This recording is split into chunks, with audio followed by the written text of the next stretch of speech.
ஒரு காலம் தமிழ் நிலத்தில் சோழர்கள் மீண்டும் எழுந்த காலம். அந்த எழுச்சியின் பெயர் கரிகாலன் சோழன். அவன் பெயரே ஒரு வரலாறு. சிறுவயதில் ஒரு தீ விபத்தில் அவனது கால் எரிந்தது. அந்த நாளிலிருந்து அவன் கரிகாலன் ஆனான். ஆனால் அந்த தீ அவனது உடலை மட்டுமல்ல, அவனது மன உறுதியையும் உருவாக்கியது. இளவரசராக இருந்தபோது அரசியல் சதி காரணமாக அவன் சிறையில் அடைக்கப்பட்டான். ஆனால் விதி அவனை அடக்கவில்லை. அவன் தப்பித்தான். வீரத்துடன் போராடினான். சோழ சிம்மாசனத்தை மீண்டும் கைப்பற்றினான்.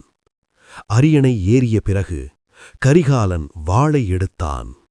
வேணிப்போரில் சேர பாண்டிய அரசர்களை தோற்கடித்தான். சோழ பேரரசு மீண்டும் எழுந்தது. ஆனால் கரிகாலன் வீரன் மட்டுமல்ல, அவன் புரிந்து கொண்டான், ஒரு நாட்டின் உண்மையான பலம் விவசாயத்தில் இருக்கிறது என்று. அதனால்தான் காவிரி நதியின் மீது ஒரு அதிசயம் உருவானது. கல்லணை.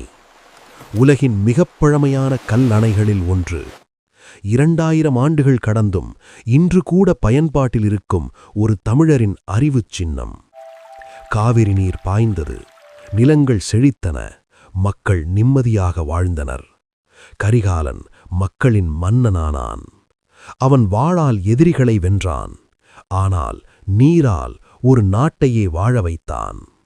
இன்று கூட காவிரி ஓடும் வரை கரிகாலன் சோழனின் புகழும் ஓடிக்கொண்டே இருக்கும்.